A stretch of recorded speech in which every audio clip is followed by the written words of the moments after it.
নমস্কার, সুপ্রভাত। রোজ নামতা চ্যানেলের আরও একটি নতুন ভ্লগে সকল বন্ধুদের জানাই স্বাগত। আশা করি আপনারা সকলে ভালো আছেন এবং সুস্থ আছেন।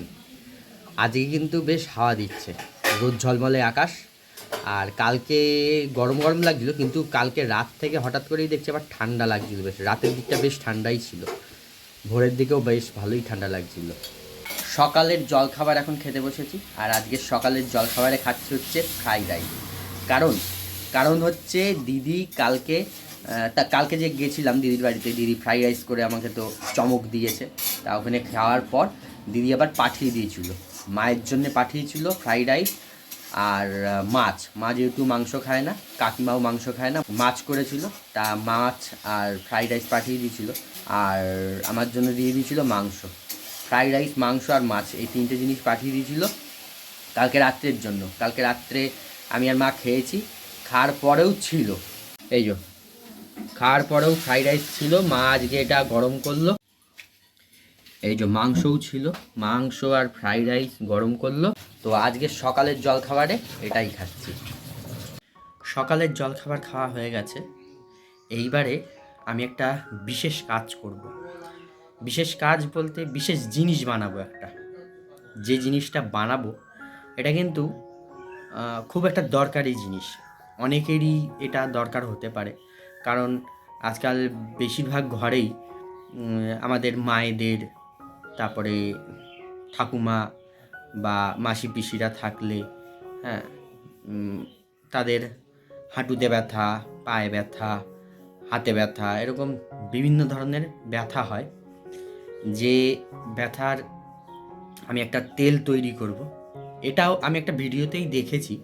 ভিডিওতে দেখার পর আমি ভাবলাম ঠিক আছে, দেখাই যাক একবার বানিয়ে পরীক্ষা করে, যে এই তেলটা কতটা মানে উপকার করে, কতটা ফলদায়ক, সেটা দেখার জন্যই আমি আজকে এই তেলটা বানাবো। তো এই তেলটা আমার মায়ের জন্য বানাচ্ছি আমি। কারণ হচ্ছে আমার মায়ের এরকম হাঁটুতে ব্যথা, গোড়ালিতে ব্যথা, পায়ে ব্যথা, হাতে ব্যথা, এরকম অনেক ব্যথা রয়েছে। তা আমিও ভাবতাম যে একটা যদি সেরকম কিছু পাওয়া যায় যে মায়ের ব্যথাটা একটু কমে, সবসময় ভাবি। তা ভাবতে ভাবতে এরকম ভিডিও দেখতে দেখতে আমি এই ভিডিওটা আমার সামনে আসলো যে এরকমভাবে তেলটা বানাতে হবে, বানিয়ে মায়ের পায়ে হাতে মালিশ করে দিলে কমবে। তো সেটাই আজকে আমি বানাবো এখন। তো সে তেলটা কিভাবে বানাচ্ছি আপনাদের পুরোটাই দেখাচ্ছি, আপনারাও দেখুন। আপনারা যদি চান এই তেলটা আপনারাও বানিয়ে ঘরে ব্যবহার করতে পারেন, যাদের পায়ে হাতে ব্যথা হয়। এই যে আজকের এই তেলটা বানানোর জন্য, যে ব্যথার তেলটা বানাবো তার জন্য আমি নিয়ে নিয়েছি এই যে কাঁচা হলুদ, রসুন, এটা হচ্ছে মেথি, লবঙ্গ, জোয়ান, আর এই ডেলা কর্পূর। এরকম ডেলা কর্পূর লাগবে, কিন্তু আপনারা দোকানে গিয়ে বলবেন এরকম ডেলা কর্পূর দিতে, তাহলেই পেয়ে যাবেন। আর নিয়েছি এই সর্ষের তেল।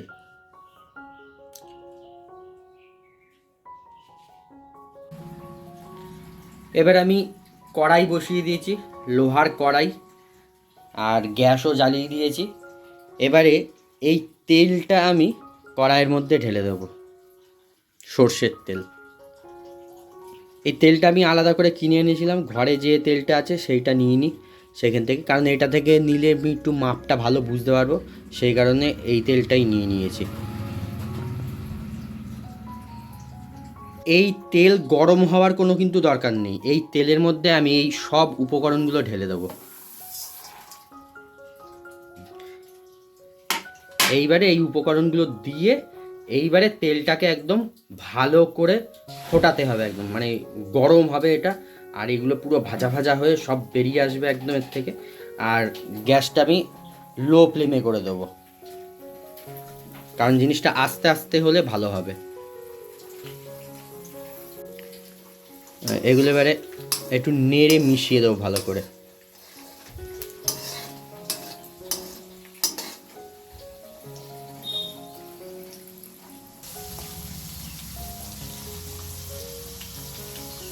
তেলটা পুরো কিন্তু গরম হয়ে গেছে, আর এগুলো এবারে ফুটছে দেখুন।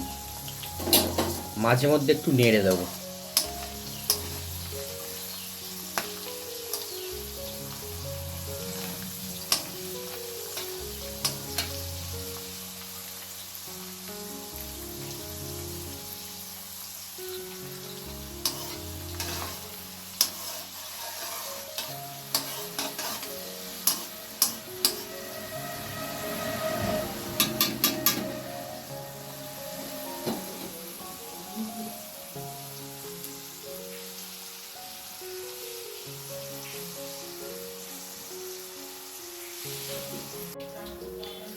আচ্ছা, তেলটা হয়েছে কি করে বুঝবেন? দেখুন, তেলটা কিন্তু এই দেখুন, এই যে রসুনগুলো দিয়েছিলাম, তারপরে এই যে হলুদগুলো দিয়েছিলাম, এগুলো কিন্তু আস্তে আস্তে পুরো লাল হয়ে আসছে, একদম ভাজা ভাজা হয়ে যাচ্ছে। এই যে এখনও কিছু কিছু সাদা রয়েছে, এগুলো একদম লাল হয়ে যাবে, একদম ভাজা করকরে হয়ে যাবে।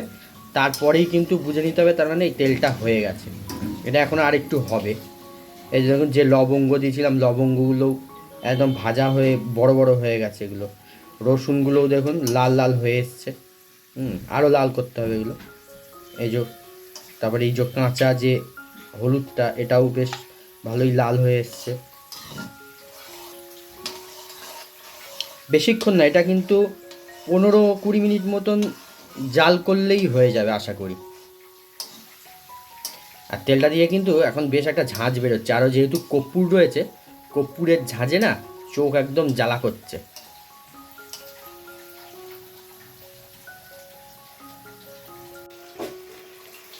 তেলটা দেখুন ফুটছে কিন্তু, এই যে দেখছেন। তবে আঁচটা কিন্তু আস্তেই দিয়ে রেখেছি। তেলটা দেখুন হয়ে গেছে, কারণ হচ্ছে এই যে তেলে যে রসুনগুলো দিয়েছিলাম, সব এগুলো কিন্তু একদম পুড়ে কালো কালো হয়ে গেছে, ভাজা ভাজা হয়ে একদম কালো হয়ে গেছে। এই যে পুরো কালো হয়ে গেছে। তাহলে এবারে তেলটা কিন্তু হয়ে গেছে। এবারে এই তেলটা আমি রেখে দেবো ঠান্ডা হওয়ার জন্য। তেলটা ঠান্ডা হয়ে গেলে তারপরে কাঁচের শিশির মধ্যে কিন্তু এটা রাখতে হবে, আর মাঝে মধ্যে একটু রোদে দিতে হবে। এইবার আমি তেলটা ঠান্ডা হয়ে গেছে, একটা বাটিতে ছেঁকে নিচ্ছি ছাঁকনি দিয়ে।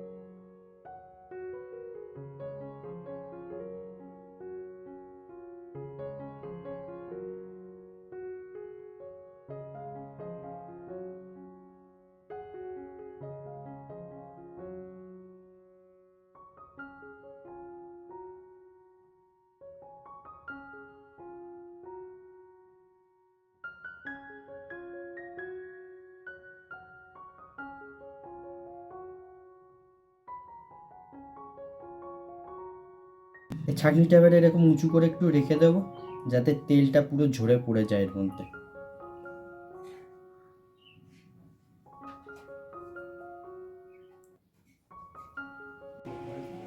এই যে তেলটা পুরো ছেঁকে নিয়েছি, তেলটা ছেঁকে এই বাটিটার মধ্যে নিয়েছি। এবার এটা একটা কাঁচের বয়ামে ঢেলে রাখবো। আর এদিকে এই যে এখানে ছাঁকনিটা এরমভাবে রেখে দিয়েছি, আর এই যে ছাঁকনি থেকে তেলগুলো সব ছেঁকে পড়ে যাচ্ছে টুপি টুপি এই কড়াইটার মধ্যে। পুরো তেলটা ছেঁকে পড়ে গেলে এই তেলটা বেড়ে নিয়ে নেবো, হয়ে যাবে।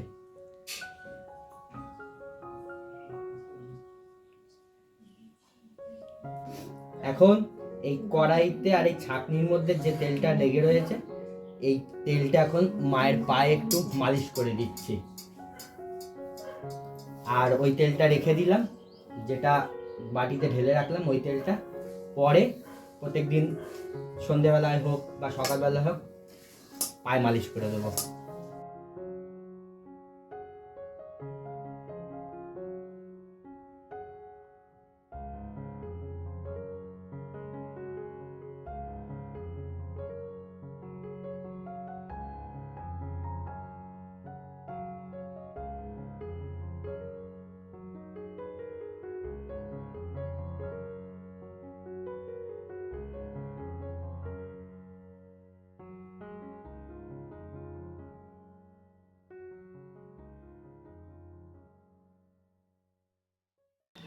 মায়ের পায়ে তেল মালিশ করে দিয়ে তারপরে এখন দুপুরবেলা খেতে বসেছি।